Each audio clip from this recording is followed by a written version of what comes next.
의자로 쭉 갖다 줘. 자, 이제 사느냐 죽느냐 결판이. 드디어 과연 이제 대한민국이 사느냐 죽느냐. 북한의 인민공화국으로 넘겨주느냐.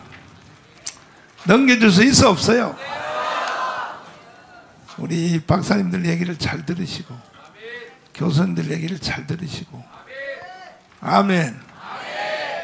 참 난 정말 나 이렇게 못 알아듣는 거 처음 봤어. 나 인간들 도대체 대한민국 국민들 말이야 어떻게 그렇게 못 알아들을까.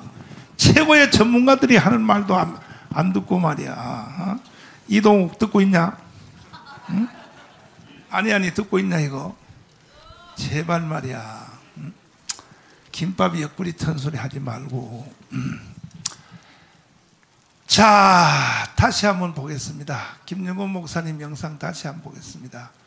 이분은 선지자 중에 선지자예요. 전라도에서요, 앞으로 주님 재림할 때까지도 전라도 사람으로서는 이런 사람 나올 가능성 없어요. 이건 사실이야. 예수님 재림할 때까지도 김중곤, 이게 바로 김대중 섬 옆에서 태어났어. 김대중 하이도 바로 이 김중곤 목사님 지도라고 있어요. 옆에 섬에. 거기서 태어났다고. 자, 다시 한번 들어보세요. 저는 6.25 때 가족이 죽었습니다.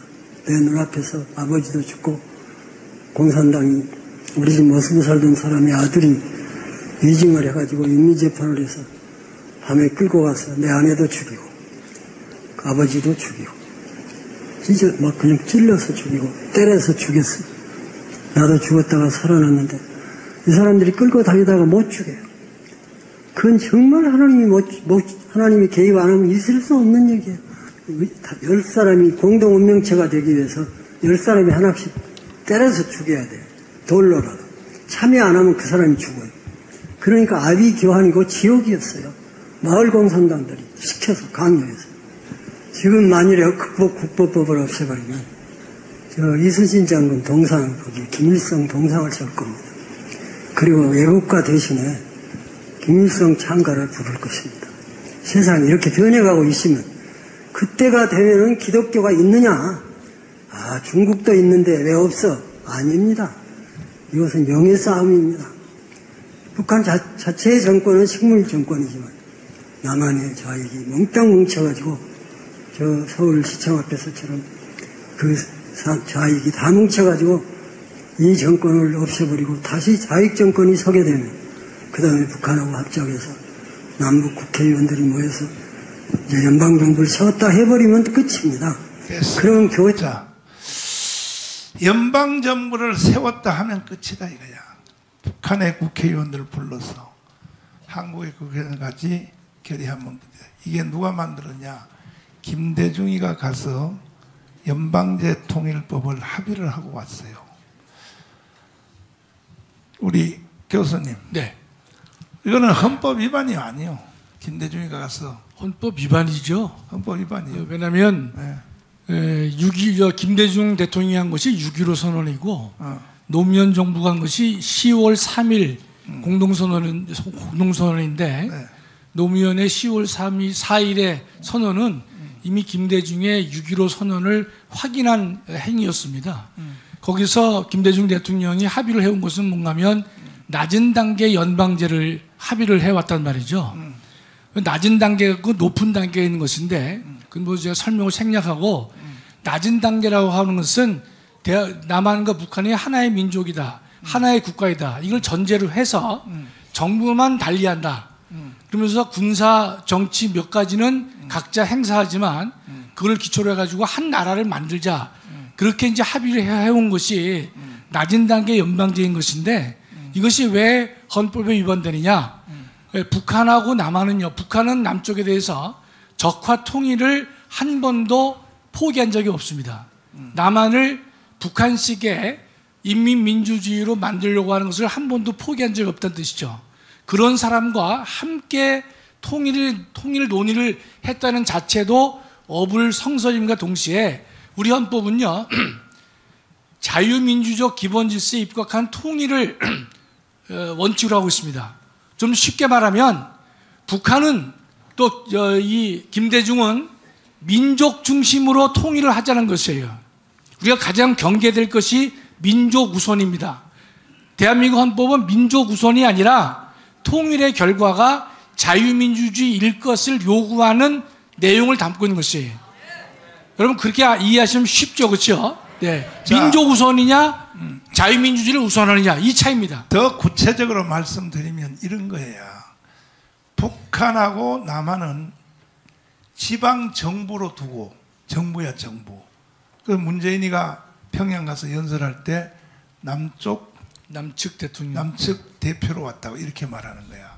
그러니까 정부로 두고, 이걸 정부야, 우리나라 대한민국이 국가가 아니고 북한 정부, 남한 정부로 두고 국방과 외교, 자, 외무부 장관은 한 사람으로 한다. 그 개성하고 이쪽에다가 새로운 정치 도시를 만들어서 국방부 장관하고 외무부 장관은 이것은 가운데 두고 나머지 남북한은 정부로 만든다. 이게 연방제 통일이야. 그러면 국방부, 한국 군대를 이제 섞는단 말이야. 군대 모든 조직을 북한하고 섞고 외무부 그거 다 섞는다 이거야. 그러면 대한민국이 북한한테는 먹혀 안 먹혀? 한 달도 못 가, 한 달도 못 가. 요 짓을 하려고 지금 연방제를 계속 말하는 거야. 국민들이 그러니까 이 구체적 상황을 모르니까 여러분 기억난지 모르지만요. 문재인 정부 초기 때야, 초기 때. 청와대에서 자기들이 세운 작전 계획이 비밀로 바깥으로 흘러나온 적이 있어요. 그 작전 계획이 언론에 나왔는지 혹시 찾으려면 찾아보라고. 나는 이런 데 대해서요, 냄새를 잘 맡아요. 내가 개보다가 코가 더 좋아. 잘 맡아가지고 뭐를 계획하는 것이 바깥에 유출됐냐 하면은 개성하고 우리나라 파주하고 걸쳐서, 인진강을 걸쳐서 새로운 도시를 만든다. 이게 문재인 초기 때 한 거야. 새로운 도시를 만들어서 거기다가 제3국을 세운다는 거야. 한국도 아니고 북한도 아닌 제3국, 다시 말해서 미국처럼 워싱턴 같이. 워싱턴이 남북한 통일이 된 뒤에 워싱턴이 정치 도시로 만든 거 아니야. 그걸 흉내내서 거기다가 정치 도시를 만들어서 거기다가 외교하고 국방권을 주고 그 다음에 남한하고 북한하고는 정부로 내려앉는다. 이 계획서가 바깥으로 찾나 혹시? 찾았어? 개성공단 있고 뭐 개요 이게 이게 바깥으로 흘러나오니까 변명을 뭐라 그러냐? 비서관 하나가 장난친 거라고. 얘라 이 개새끼들아, 이 자식들아. 응? 참 정말 기가 막혀요. 그러니까 이 김대중, 노무현, 이 문재인, 이재명 이것은요 헌법 위반 정도가 아니에요. 이거는 여적죄, 이적죄, 국가 반역죄, 이거는 사형시켜야 되는 거예요. 바로 사형시켜야 된다고. 어떻게 생각해요? 사형시켜야 된다. 이미 두 사람은 하늘나라가 아니라 네. 또 세상을 떴으니까요. 한 사람만 우리가 책임을 지면 될 것 같습니다. 죄책을 물으면 될 것 같습니다, 목사님. 한 사람만? 예. 아니요. 무덤을 파내야 돼.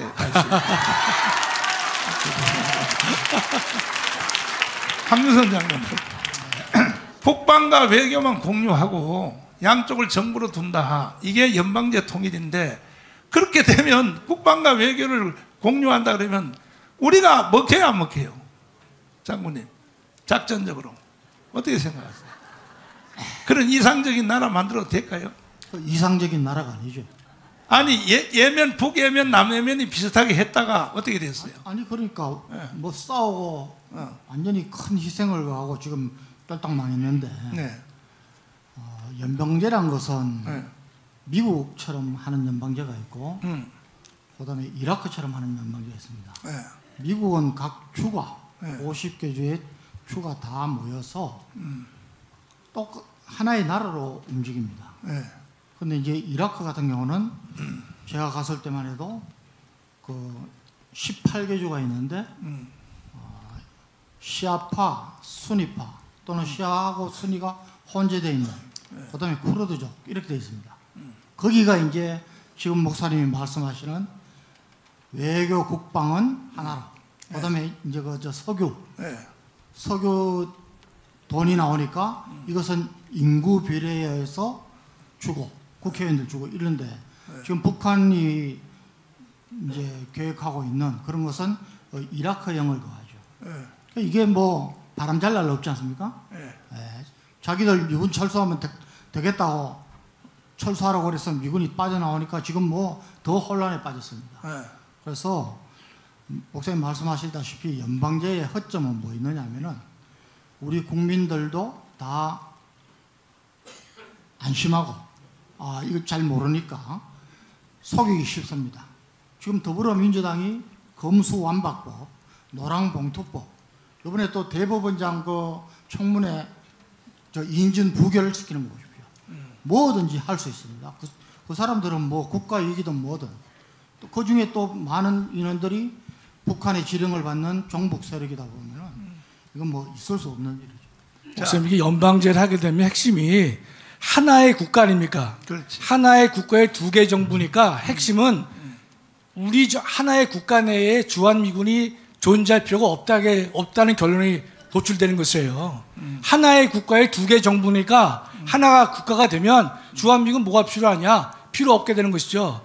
주한미군 철수가 목적이에요. 쫓아내려고 그러는 거지. 그럼요. 그것도 중요한 핵심이 거기 있습니다. 자, 하나의 국가이기 때문에. 미국이 50개 나라가 하나로 뭉쳐진 연방제입니다. 미국은 주마다 나라예요. 나라. 주마다 나라서 거기에 법이 조금씩 다 달라요. 근데 연방이 되려면, 미국처럼 되려면 조건이 몇 가지죠. 첫째, 종교가 하나라야 돼. 종교가. 그러니까 미국은 다 기독교 종교잖아요. 그러니까 연방이 되는 거야. 첫째 조건이 종교가 하나라야 돼. 근데 북한은 주사파 종교를 가지고 있잖아. 대한민국은 기독교가 주력이잖아. 연방이 될 수 있어 없어요? 두 번째는 뭐냐? 헌법을 공유해야 돼. 헌법을 공유해야 된다고. 그런데 북한이 대한민국의 헌법대로 연방을 하려고 하겠어요? 전혀 불가능한 것을 계속 사기치는 거예요. 빨갱이 대장. 아니 왜 빨갱이들은 안 되는 말을 자꾸 연방제 하자고 왜 그러는 거야? 그거는 속뜻이 다른 데 있기 때문입니다. 다른 데 있어? 그러니까 연방제가 저들이 하는 최종 목적지가 아닙니다. 최종 목적지는 제가 분명히 뭐 주사파 있을 때 배우고 공부했던 것처럼 공산주의입니다. 김일성 나라가 최종 목적지입니다. 그럼 연방제는 뭐냐? 그 최종 목적지로 가는 수단에 불과합니다. 그러니까 지금 당장 그 대한민국을 공산주의 김일성 나라로 가자면 국민들 대다수가 반대할 테니까 그러니까 우리 민족이라는 하나의 가상을 만들어주고 야 뭐 체제가 중요하냐 그러지 말고 민족끼리 우선 하나로 해보다가 그 다음에 가면 되지 않겠냐라고 국민을 속이는 겁니다. 그러니까 안 되는 걸 지금 하자는 거는 사실은 저들은 안 되는 걸 누구보다 잘 알고 있어요. 저들이 원하는 건 정치 체제가 다른, 그러니까 연방의 가장 큰 조건, 목사님이 이야기하는 신앙도 있지만 정치 체제가 같아야 됩니다. 자유민주정, 미국은 자유민주정 안에서 연방이 가능한 겁니다. 근데 지금 정치 체제가 자유민주정과 인민민주정이면 서로 싸울 수밖에 없어요. 그런데 저들도 알고 있다고. 그런데 그러면 연방을 왜 이야기하느냐? 다른 목적이 있기 때문입니다. 김일성 나라, 주체의 나라를 만들고 싶기 때문에 연방제는 국민을 속이는 선전 수단일 뿐입니다. 목사님, 잠시만요.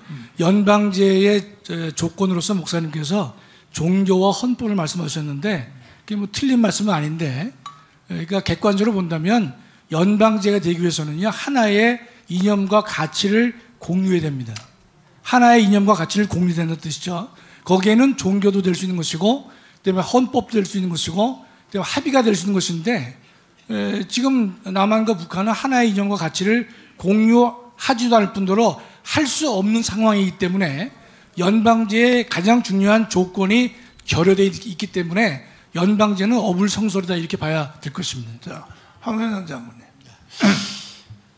왜 대한민국 국민들은 이거 손가락을 세어봐야 5개인 줄 아냐고. 하나, 둘, 셋, 넷, 5. 이거 셀 필요가 있어 없어요?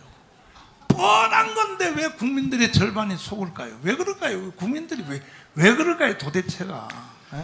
여러분 어젯밤에 여의도에서 불꽃놀이 보셨죠? 저는 뭐 그 보지는 않았지만은 11시 넘어서 마지막 뉴스 할 때 잠깐 나오더라고요. 정말 엄청난 인원이 모였습니다. 100만 명이 모였다. 네. 우리 목사님 뭐 절교 이야기하시는데 보일링 또는 보일드 플로거 신드롬이라고 씁니다. 끓는 물에 사는 이제 깨구리를 솥에다가 넣고 찬물이니까 이따가 슬슬 온도를 높이면은 뛰쳐나와야 되는데 그대로 있다가 죽는 겁니다. 우리나라 제가 뭐 몇 번이나 말씀드리는데 우리나라 국민들은 정말 이 미래를 대비하는 이런 정말 약합니다. 몇 번 말씀드렸지 않습니까? 미래를 대비하는 것보다는 현재에 안주하고 지금 우리 지난 문재인 정권 뭐 이제까지 했던 거 다 말아먹었습니다. 국가 부채 콱 올려놓고 이제까지 했던 부채보다 거의 맞먹는 부채를 5년 만에 했지 않습니까? 원전 말아먹었죠. 뭐 이런 거 따지기도 전에 저는 정말 우리나라 국민들이 이제는 좀 공부를 해야 된다고 합니다. 몇 번 말씀드렸습니다. 세계에서 독서율 1위가 미국입니다. 2위가 일본입니다. 우리는 꼬랩입니다. 미국과 일본은 1년에 70권 이상을 읽습니다. 우리는 1년에도 7권을 못 읽습니다. 공부 안 하니까 자꾸 속는 겁니다. 그래서 지금 우리가 하고 있는 이게 목사님 계속 강조하시지만은 이제까지는 당하고 난 뒤에 후회하면서 뭐 독립운동한다? 사실 흉내만 내죠. 지금은 정말 이제가 우리가 끓는 물에 깨구리가 있다가 그냥 죽는 것처럼 아무도 모르게 우리가 너무 잘 삽니다. 지금 북한보다 잘 사니까. 그 다음에 간첩들 뭐 잡았다고 해도 이제는 자극도 안 받습니다. 그러니까 저런 어떤 필요하죠. 불꽃놀이 필요하죠. 그런데 언론이 다 잡혀있고 하니까 그런 것만 내놓습니다. 그래서 저는 정말 우리가 하고 있는 이 애국운동이 첫째는 국민 계몽운동이고 그것보다 더 중요한 것은 우리는 항상 예수한국 복음통일처럼 우리 교회가 변해야 된다고 우리가 기도하면서 하는 거 아닙니까? 그래서 이 일에 정말 전념해야 된다고 봅니다. 자, 김학성 교수님. 예. 일단 그 문재인 이 개자식 제주도에서 발언한 거 영상을 다시 한번 보여주세요. 또 봐요, 목사님? 또 봐야 돼. 그 인간? 아유. 눈 감고 있어요, 잠깐. 교수님만 눈 감고 잠깐 있어요. 꼴 보기 싫은 놈. 이 개자식. 그러나 누구보다 먼저 꿈을 꾸었다는 이유로 제주는 처참한 죽음과 마주했고 지난날 제주가 꾸었던 꿈이 지금 우리의 꿈입니다. 자, 이 새끼 어떻게 해야 돼요? 제주의 꿈이 우리의 꿈이라는 거야. 자꾸만. 도저히 받아들일 수 없는 얘기죠, 목사님. 그러니까 대한민국 국민들이 개구리한테 삼켰다니까요. 예. 개구리가 처음에 펄펄 끓는 물에다가 딱 던지면 뜨거워 튀어나온다 그러잖아요. 네. 냉수에다 넣어놓고 살살 불을 떼면은 개구리가 어떻게 말해요? 아우 따뜻해. 아이고 찜질방이네. 아이고 신경통이 다 났는구만. 뼛속까지 따끈따끈해. 그러다가 쭉 뻗어서 죽는 것을 쾌감으로 느낀다는 거거든. 예. 우리나라 국민들이 지금 이 문재인 마법에 걸려가지고 죽는지도 모르고 죽는 것을 쾌감으로 느끼는 이거 어떻게 해야 돼 이거? 문재인 마법에 걸렸다고 볼 수도 있는데요. 네. 정확히 말하면 교회가 죽어서 그렇습니다. 교회가. 예. 왜냐면요, 한 나라를 전 세계를 보면요, 국가는 두 차원으로 돼 있거든요. 세속의 차원이 있고 영적 차원이 있어요. 그런데 세속의 차원은 정치 영역으로 커버가 되는데 영적 차원은 종교 지도자, 교회가 그를 책임져야 되거든요. 정교 분리라고 하는 것도 다 그런 이유 때문에 정치가 교회에 관여하지 말라. 그 말은 세속의 영역의 사람들이 영적 영역에 심하게 관여해서는 안 된다는 것이 포함된 게 종교 분리입니다. 그런데 지금 2020년도에 저 인간이 저런 발언을 했지만 아무도 국민들은 대항하지 않았어요. 다 침묵했어요. 몰라서 침묵했나요? 알면서도 침묵했단 말이죠. 그게 윤석열 대통령이 얼마 전에 말씀하신 돈과 출세 때문에 자기가 옳고 그름을 외면한 거 아닙니까? 2021년에 가서는 국민들이 말을 하지 않으니까 한 걸음 더 나가서 남로당 반란을 진압한 대한민국의 군인과 경찰을 국가폭력이라고까지 정의를 내렸음에도 불구하고 대한민국은 대부분 다 조용했습니다. 대부분 다 조용했어요.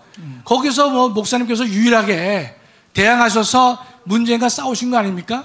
그렇기 때문에 광화문 세력이 대한민국을 살렸다는 말을 자신 있게 할 수 있는 것은 목사님께서 2019년 6월 달에 구국선언을 하시고 그 당시에는 제가 기억할 보니까 한 30여 명이 30명밖에 안 모였어요. 그렇게 시작하셨지만 그해 10월 달에는 조국을 끌어내리는데 어마어마한 인원들이 대한민국 국민이 모였습니다. 그 일을 시작한 사람과 이끌어간 사람이 누구냐 말이죠. 전광훈 목사님이 하셨잖아요. 나는 확실히 내가 어릴 때부터 선지자의 형을 받은 것 같아. 왜냐하면 노무현 대통령이 2005년, 2006년 3.1절 기념사에서 모든 사람들은 이걸 하나도 지적한 사람 없었거든. 뭐 언론이고 교수들이고 뭐 그냥 밋밋하게 그냥 대통령 3.1절 연설인 줄 알고 나는요 딱 잡아내버렸어. 그날도 내가 신방을 하다가 이 노무현 개새끼가 3.1절 연설을 할 때 뭘 하냐 보려고 신방하다 중지하고 들어와서 텔레 앞에서 딱 듣게 되는 거야.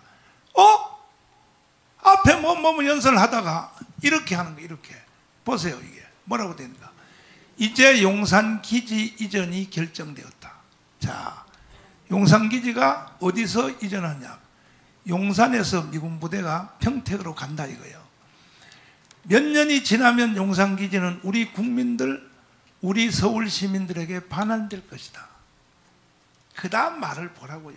이런 말을 듣고도 국민들이 간섭과 침략과 의존의 상징인 그 용산기지가 황준성 장군님 미군들이 침략군으로 와 있어요. 여기 침략군. 제가 이제 그 줄기차게 네. 지금도 이재명이도 똑같은 말을 하고 있지 않습니까? 저거는 뭐 좌파들의 줄기찬 주장입니다. 사실은 노무현, 제 개인적인 생각입니다. 네. 노무현, 문재인, 김대중 중에 네. 제일 우리나라 국민들한테 우리나라의 국익을 해친 사람은 김대중입니다. 맞아요. 왜? 핵 때문에 그렇습니다. 네. 핵무기는 전 세계 역사에 적국에 대해서 적국을 돈으로 도와주고 도와서 적국의 무기가 우리를 위협받게 하는 것은 우리밖에 없습니다. 그 첫 시동을 건 게 김대중이거든요. 아니 장군님, 네. 그때 노무현이가 이 3.1절 2005년 3.1절에 계급이 뭐였었어요? 저요? 네. 그 작전처장으로. 그럼 계급이 참모본부에 별 2개? 하나입니다. 하나? 예. 그때 바로 구테타 시작하셔야지. 그때 왜 안 하셨냐고. 그때 그냥 총 들고 수방사. 노무현 정권 때도 네. 우리 그때만 해도 우리 국방부하고 군은 네. 굉장히 그 직언을 많이 했습니다. 그리고 이제 저는 노무현을 조금 더 높이 평가하는 것은 미국에 한번 갔다 오고 국빈 방문은 아니었습니다. 미국 노무현을 국빈 방문 안 시켰습니다. 그런데 실무 방문 갔다 와가지고 어쨌든 FTA 자유무역 결국은 이거 미국 가기 전에 3.1절 기념사를 빵빵대면서 했거든. 침략군으로. 그러니까 저것은 제가 항상 이야기하지만은 대통령 그 모든 훈시나 뭐 이런 것은 연설은 굉장히 까다로운 절차를 거쳐서 잡아냅니다. 모든 부채 한 바퀴 다 돌리잖아요. 예. 그런데 저도 참 부끄럽습니다만은 몰랐죠, 저것 자체를 인식을 못 몰랐죠. 예. 대한민국에 딱 나 혼자 잡아냈다니까 이걸. 그런데 사실은 노무현은 그 다음에 제주 강정마을, 그 다음에 저 이라크 파병 이런 걸 보면은 그나마 셋 중에는 제일 나은. 아니요, 전향해서 나왔다고 봐야 돼요. 왜냐하면 나오니까 제주도 강경기지하고 FTA 하니까 노사모가 일단은 노무현을 쳤잖아요. 배신자라고, 변질자라고. 그건 그렇고. 그래서 결국 자살까지 맞습니다. 하게 됐는데. 그런데 왜 저는 그렇게 보느냐면은 노무현 때 청와대는 문재인 때 청와대처럼 완전히 간첩 종북 일색으로 한 게 아닙니다. 비서실장이 일단은 명성교회 장로님이 예. 됐잖아요. 그래서 그 대통령실 자체가, 청와대 자체가 그나마 어느 정도 균형을 가질 수 있었는데 문재인 정권 때는 뭐 비서실장부터 뭐 전부 좌파 아닌 인원이 없었던. 그리고 김성규 장로님을 법무부 장관으로 임명했잖아요. 노무현이는. 그 다음에 국정원장으로 임명하고 그 과정 중에 늦게 아는 거 이제 늦게 알고 전향했다고 봐야 되고 결국은 이제 노사모가 막 욕을 하니까 결국은 자살하게 됐는데 이동호 빨갱이님. 예. 네. 아니 노무현이 연설할 때 있잖아요. 침략군을 왔다. 예. 그때 그 이동호 교수는 뭐 했어요 그때? 하여튼 뭡니까 자유한국당 쪽에 있었던 것 같은데요. 그러면 자유한국당의 모든 국회의원들이 왜 이런 문제를 문제 삼지 않아요? 모릅니다. 왜냐하면 지금 저 안에는 상당히 지금 북한의 주체 혁명론과 주체 역사관이 저 안에 묻어 있거든요. 그러니까 저 간섭과 침략이라는 게 그러니까 지금 이재명 이야기랑 똑같은 겁니다. 그러니까 점령군으로 왔다. 다시 말하면 대한민국이 미제국주의 식민지라는 거거든요. 그러니까 식민지의 예를 들면 일제 강점기, 강점기 일제, 그 다음에 미제 강점기라는 거거든요. 그래서 강점기라는 용어도 북한이 만들어낸 용어입니다. 자, 그 다음에 평창 동계올림픽 그 영상 또 틀어. 장로님은 잠깐 눈 감으시고 문재인 이 개자식도 틀어봐봐. 신영복. 존경하는 한국의 사상가 신영복 선생은 제가 존경하는 한국의 사상가 신영복 선생은 그만. 이제 눈 뜨세요. 아니 이것도 전 국민들이 한 사람도 못 잡아냈어요. 그때 현직 교수였었죠. 네, 예. 아니 헌법학 교수가 왜 이런 걸 못 잡아내요? 아니, 못 잡아낸 게 아니라 목사님, 전 노무현 대통령의 3.1절 연설도 제가 봤는데 딱 보니까 역시 이 사람들은 이중의 의미를 담도록 썼더라고요. 포장을요. 그러니까 이렇게 하면은 A로 갈 수도 있고 이렇게 하면 B로 갈 수 있는 중간적인 이중적 의미를 담게끔 썼더라고요. 그 말을 해설해 드릴게요. 예. 용산 기지가 원래는 몽골 군대가 한국을 점령했을 때 있었던 자리예요. 그때부터 좋은 자리였죠. 네, 그래서 그걸 살짝 빗대서 침략과 간섭의 상징인 이 용산 기지가, 그러나 실제로는 주한미군을 말하는 거야. 근데 만약에 몽골군을 가지고 말했다면 이제 이전되었다 이 말을 할 필요가 없잖아요. 용산 기지는 과거에 항상 이렇게 말해야지. 평택으로 이전되었다는 것은 현재 진행된 상태를 말하는 거예요. 이렇게 이 개자식들이 말을 가지고 비꼰단 말이야. 하여튼 그때까지는 이제 그래도 국민 여론 때문에 그런지 몰라도 이중 의미가 해석될 수 있도록 했는데 이제 문재인의 신영복 존경한다는 말도요. 이게 그 일련의 사태를 봤을 경우에는 간첩의 왕이고 북한의 체제를 지지하는 사람을 존경한다고 했기 때문에 이후에 4.3과 관련시켜 본다면 그건 분명히 대한민국을 부정하는 발언이에요.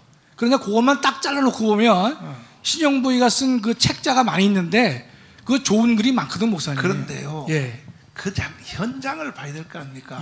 펜스 부통령이 나와버렸잖아요. 물론이죠. 펜스 부통령이 벌써 그 원문을 영어로 된 원문을 읽고 있었단 말이에요. 현장에서 들으면서 펜스 부통령도 나오고 아베도 나오고 국가 정상 절반이 나갔을 때는 이게 벌써 사고가 났다는 증거 아닙니까? 그러니까 우리가 말과 행동이 어떤 상황에서 말을 하냐에 따라 달라지잖아요. 그렇죠?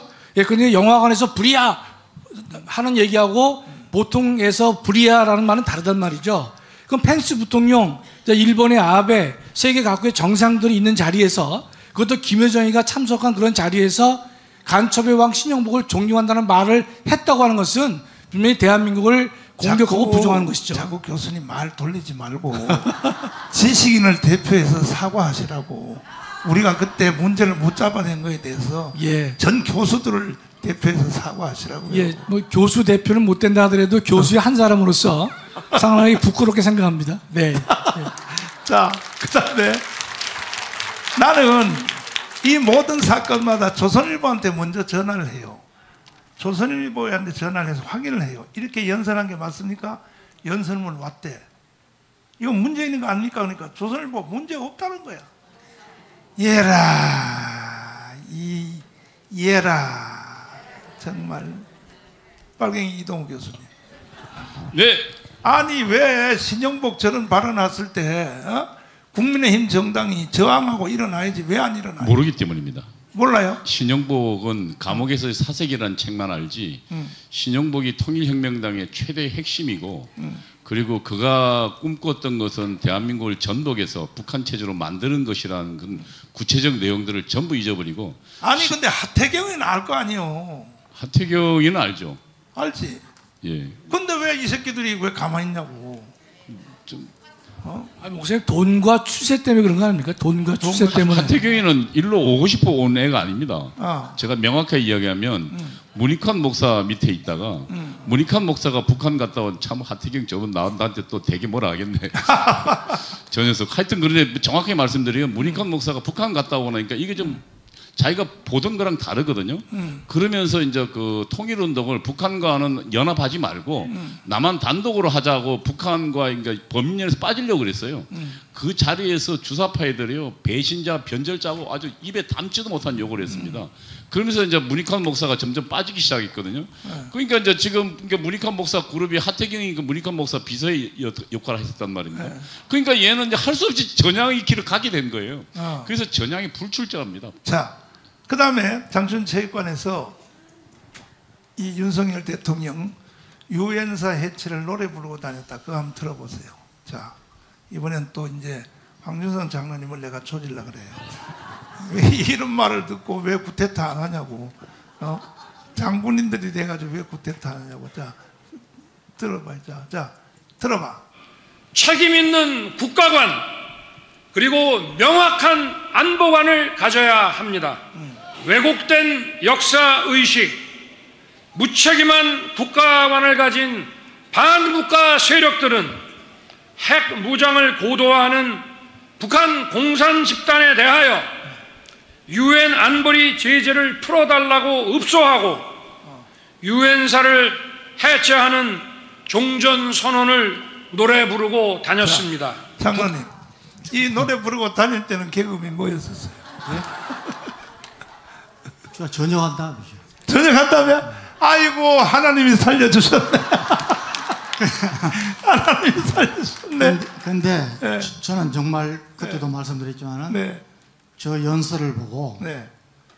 박정희 대통령 이후에 어느 보수 대통령도 할 수 없었던 그런 각오를 가지고 저 윤석열 대통령이 이제 선전포고를 했다 그렇게 말씀드렸지 않습니까?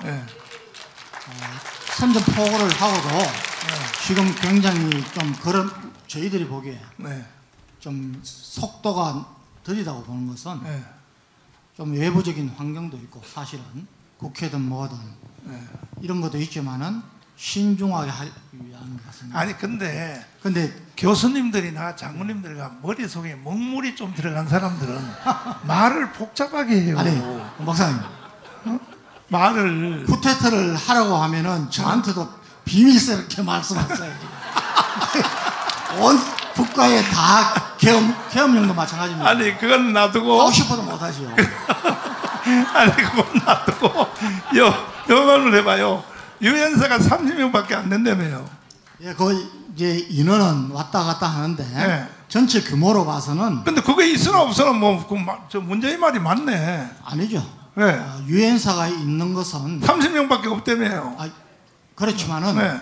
굉장히 함의가 큽니다. 근데요. 유엔사가 우선 30명밖에 안 되니까 해체해버리면은 해체하면 어떤 일이 생겨요? 우리나라에 전면전이 나타나면은 네. 6.25 때 같이 네. 다시 안보리 결의를 거치고 미국도 별도의 그걸 가지고 네. 이런 상황이 되는 겁니다. 그럼 지금 현재는 16개국 우리나라 6.25 참전 국가가 예. 다시 전쟁이라면 바로 올 수 있는 거죠. 바로 오죠. 예. 그래서 유엔사를 없애자는 얘기예요. 맞습니다. 그 정전 상태이기 때문에 네. 유엔사가 존재하는 거고 그러니까 정전 상태가 계속되는 한 유엔사가 해체되지 않으니까 북한은 정전 상태를 종전 선언을 하고 이제 네. 전쟁 끝났다. 네. 종전 협정이나 평화 협정 하자. 이것은 크게 두 가지인데 제일 큰 것은 네. 주한미군 철수. 네. 주한미군도 사실은 한미 동맹에 의해서도 있지만은 유엔사 때문에 이중으로 우리가 자물쇠를 갖고 있는 겁니다. 그렇지. 예. 그래서 주한미군 철수를 시키려는 이런 목적이 하나 있고 네. 두 번째는 이제 유엔사 해체인데 네. 유엔사 해체되면 아까 말씀드렸지만은 지금 모든 그 북한에 대한 제재도 네. 지금은 중국하고 러시아가 안보리에서 저 거부권 하니까 못하지 않습니까? 그러니까 결국 유엔사가 해체되면 네. 전쟁이 다시 일어나면 옛날에 6.25 처음 일어났을 때처럼 네. 다시 또 안보리 이사회를 소집해야 되고 그리고 상하원 의원들의 또 동의를 받아야 되면 회의하다 보면 3달 나가버리니까. 그렇죠. 예. 그리고 뭐 전쟁 양상으로 봐서 네.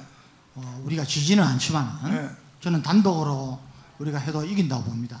그런데 핵을 갖고 있기 때문에 이제 핵은 본래 사용하기 위해서 갖고 있는 건 아니지만 공갈 측에 저 김정은 저놈은 뭐 무슨 일이든 할 수 있는 놈이니까. 네.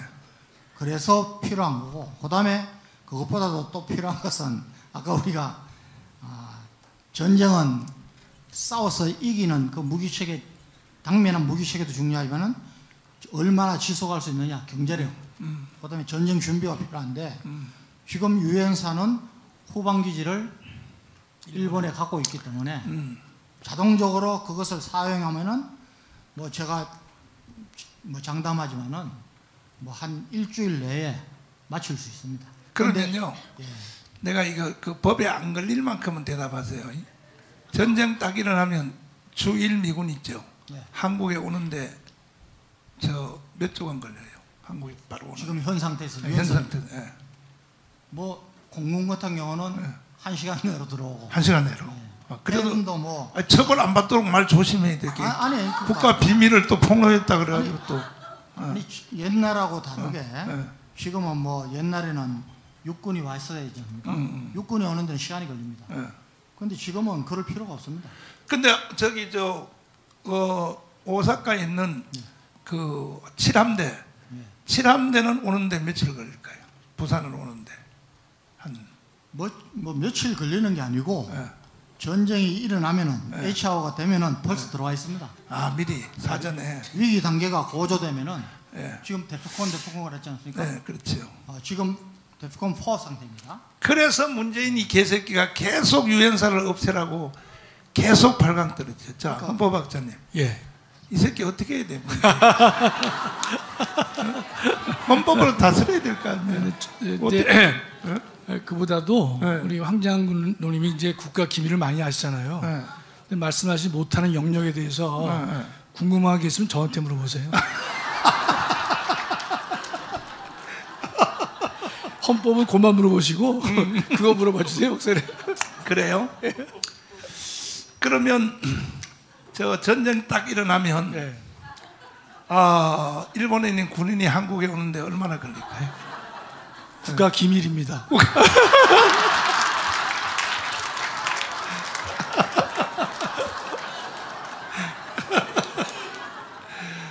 최고급 기밀이라 이건 말을 알려드릴 수 없어요, 목사님. 그 5년 동안 내가 이루어 놓은 것을 1년 만에 다 무너뜨렸다. 그 해설 좀 해봐요.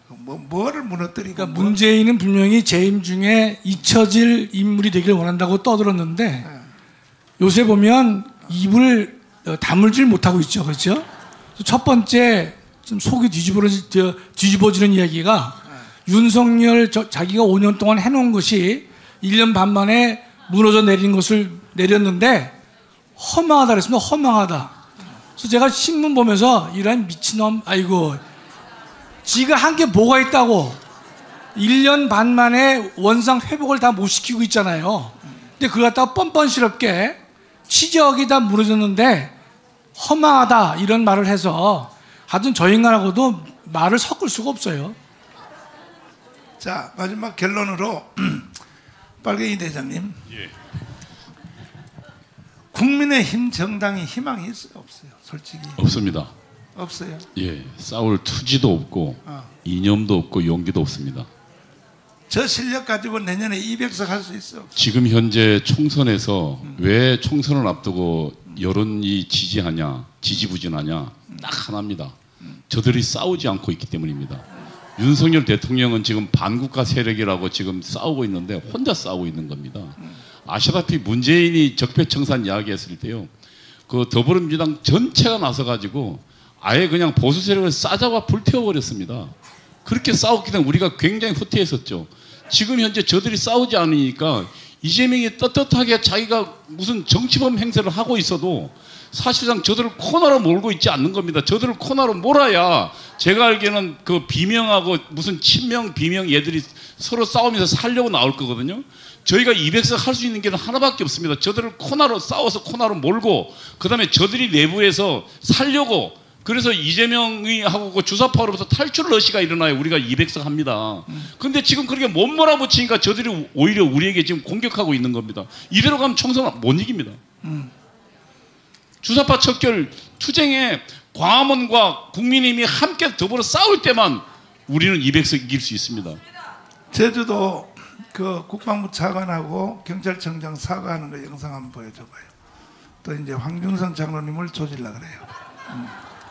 왜 별들이 돼가지고 왜 이 짓을 하냐고, 도대체 장군들이 돼가지고 들어봐요. 자. 희생에 대해서는 저희도 사과의 마음을 분명히 갖고 있다는 말씀드립니다. 절대 여기서 후퇴하는 일이 없도록 여기까지 오시는데 72년이 걸리셨습니다. 경찰도 그 사실을 인정할 거는 인정할 것입니다. 무고하게 희생된 분들께는 분명히 사죄를 드려야. 장로님, 뭐 경찰은 하니까 경찰은 놔두고 여기 국방부 차관 사과하는 놈 있죠? 이게 육사 후배예요, 선배예요? 저놈은 군 출신 아닙니다. 군 출신 아니야? 예, 서주석이라고 노무현 정부 때 그 NSC가 있었지 않습니까?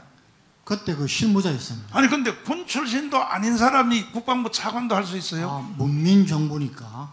이런 놈 개새끼들. 그래서 제가 계속 이야기하는 게 미국 CIA나 FBI 이런 데는 정권이 바뀌어도 함부로 가르치지 않습니다. 우리는 지금 정무직으로 들어가는 게 너무 많습니다. 아이고야. 지금 국방부 저는 할 수 있다고 봅니다. 그만한 안 돼. 하기는 뭘 해요, 정말. 그런데 별도 아닌 새끼들이 국방부 차관을 하고 난리야, 이 개새끼들이 말이야. 육군 하사도 안 하는데 이 개자식들이 떠들고 난리야. 개새끼들이 말이야. 아니 그런데 저 서주석은 노무현 아주 신복입니다. 그러니까 좌파죠. 좌파니까 이제 그랬는데 뭐 경찰은 뭐 말할 것도 없고 경찰은 아주 뭐 따라다니는 딸랑입니다. 딸랑이 제가 보기에는. 그런데 그 혼 다 내셨으면 제가 1분만 좀 말씀드리겠습니다. 해봐요 그럼. 이 개새끼. 지금 강서구 선거를 지금 치르고 있습니다. 여러분 제가 말씀드리는데 강서구청장이 누가 되느냐, 뭐 사실 김태호가 되느냐 더불어민주당이 되느냐 이건 아무 의미 없습니다. 지금 강서구 구청장 선거는 우리한테는 더 중요합니다. 우리가 거기서 얼마나 득표를 하느냐, 이것이 다음 총선의 바로미터가 됩니다. 천만다행으로 지금 우리 목사님 지시하셔서 명령하셔서 지난 화요일부터 우리 수도권 자유마을에 가서 하지 않습니까? 여러분 저 뉴스 잘 보시죠. 지난 주말에 더불어민주당, 국힘당 수뇌부가 출당했는데도 모여든 사람들 40~50명밖에 안 됐습니다. 우리는 지금 몇백 명이 하고 있습니다. 저는 그것만으로도 참 저 신문 방송에서 알려주지 않으니까 전 국민은 모르더라도 아마 국힘당하고 더불어민주당은 깜짝 놀랐으리라 봅니다. 그리고 강서구 투표자들도 유권자들도 놀랐으리라 봅니다. 그래서 지금 오늘 아침에 제가 저 신문을 보니까 더불어민주당은 투표율이 35%만 되면은 35%가 안 되더라도 20% 차이로 이긴다고 지금 벌써 결론을 내렸습니다. 맞아요. 국힘당은요 벌써 나경원이가 이거 저도 여기는 본래부터 우리가 이런 소리 하고 있습니다. 싸울 의지도 없고 사실은 김태우를 내보내서 다닙니다. 이번 기회에 정말 우리는 한 60%는 우리 자유마을 모든 분들이 수고하시고 하셔서 효과를 저는 봤다고 봅니다. 그런데 지금 남은 내일 빼면은 딱 하루 남았습니다.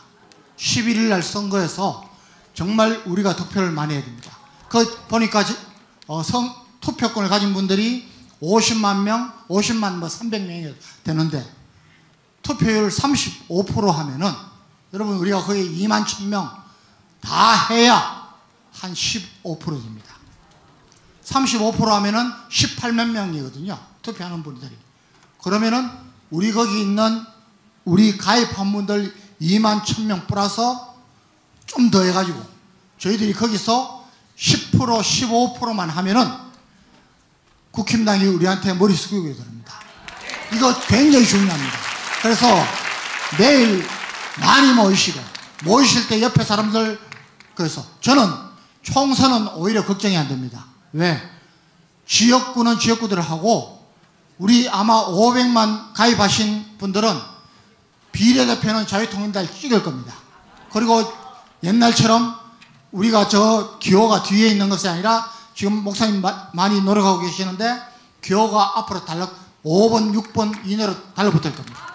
그러면은 저는 최소한 300만 이상은 받을 수 있다고 봅니다. 내일 모레 11일이 문제입니다. 조금 더 분발해 주십시오. 아니 본인이 제 전공 분야를 그렇게 자꾸 침범하시면 어떡합니까? 자, 우리 교수님. 예. 제주도 4.3 사건을 경찰청장이 사과했단 말이에요. 예. 제주도 4.3 사건 무장폭력을. 네. 그 다음에 국방부 차관이 사과했단 말이에요. 예. 난 국방부 차관이 난 그 새끼가 별인 줄 알았어요. 별도 아닌 민간인이 그 개새끼고 진짜로 죽으려고. 네. 지금 차관도 네. 군 출신 아닙니다. 에라이씨 정말. 아니 국방부는 전쟁이 일어나면 국방부 장관하고 차관이 전쟁을 지휘해야 되는데 국방부 차관이 장관을 도움을 하려면은 최소한 군단장 이상 정도는 작전을 해본 사람이 도와줘야지. 이런 정말 내 아이씨. 그 다음에 핵심이 뭐냐면은 제주도 4.3 사건이 일어난 것이 언제예요? 날짜가 1943년 4월 3일. 아니 48년 48년 4월 3일이죠 4월 3일이죠 예. 4월 3일이니까 그때는 50 선거하기 전이죠. 바로 직전이죠. 그럼 우리나라 정부가 생기기도 전이죠. 물론이죠. 그때는 미국 군정하에 있었죠. 그렇습니다. 예. 그러면 사과하라고 할 것 같으면 미국한테 사과하라고 해야 될 거예요. 제주도 4.3 사건을. 예. 왜? 그때 우리나라 정부가 생기기 전이니까. 네네. 그런데 미국한테 사과하라고는 못하니까 겁먹어가지고 세상에 죄도 없는 이승만 보고 사과하라는 거야. 예. 이제 그거는 이제 저들이 4월 3일날 일어났지만 5월 10일 총선거를 거쳐서 8월 15일날 대한민국 정부가 만들어졌잖아요. 만들어진 다음에도 여러분 제주 4.3이 얼마나 지독한 무장 반란인가면요 48년에 이루어졌지만 54년에 끝났습니다. 6.25 전쟁이 있었기 때문에 6년에 걸쳐서 진압을 한 게 제주 4.3 폭동입니다. 어마어마한 반란 사건이죠. 그러니까 이승만 대통령은 8월 15일 이후부터 집권을 했으니까 저들이 이승만 대통령에 대해서 뭐 양민을 뭐 무자비하게 학살했다 이렇게 그 컨셉을 잡아가고 있는 것이죠. 근데 또 하나 목사님 하나 참 유감스러운 게 지금 목사님이 아마 그걸 정보를 접하지 않으신 것 같은데 지금 이 좌파들은요 제주 4.3을 지지하는 좌파들은 미국 가서 항의하고 있습니다. 목사님 하고 있어요? 그럼요. 그 제대로 하네. 미국 가서 그러니까 지금 한국에 대한 항의를 이미 다 승리했잖아요. 그래서 그 일파들이 미국에 가서 사과를 받아내려는 일들을 현재 진행 중에 있습니다. 어디 갔어요? 백악관 앞에 가서? 거기까지는 안 갔는데요. 그 지금 제주 4.3 특별법에 개정안이 나와 있습니다. 개정안. 그 개정안을 보면 미 군정에 대해서 항의를 할 수 있는 장치를 마련하는 개정안이 나와 있습니다. 목사님. 좋아. 잘한다. 걔들한테 미사일을 쏴버려요. 미국이 뭔지도 모르고 덤비고 나니. 그러니까 내년 4월 3일 날 우리가 4월 10일 날 총선거에서 압승을 해야 될 정말로 중요한 이유들이 다 등장해 있는 것이죠. 그런 법률을 다 무효화시켜서 대한민국을 바로 세우는 것이죠. 자, 이제 결론적으로 결국은 이런 문제점을 수백 가지, 수천 가지 말을 해도 일주일 내내 말을 해도 부족해요. 결국은 뭐냐? 내일 우리가 혁명을 성공해야 돼요. 아멘. 내일 혁명으로 싹쓸이 할 수 있어요. 아멘. 동의하십니까? 아멘. 예배 마치자마자 하루 종일 밤새도록 계속 핸드폰 가지고 이미 지금 560만 명이 가입을 했어. 그 560만 명한테 전화를 해서 한 명씩만 더 데리고 나오라고 내일 강원으로 이 운동을 다 해주시기를 바랍니다. 사람이 문제 제기만 해놓고 해결 대책을 말을 안 하면요 지도자가 될 수가 없어요. 제가 얼마나 예민한 선지자인지 보세요. 그 다 용산기지연이 결정되었다. 이것도 단 한 명도 잡아낸 사람 없어. 내가 잡아냈지. 평창 동계올림픽 그것도 내가 잡아냈지.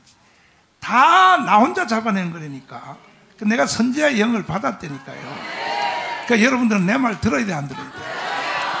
앞으로 미래에 이루어질 일도요 결국은 내가 말한 대로 돼요. 그러므로 내일 혁명을 성공해야 된다 이거야. 동의하십니까?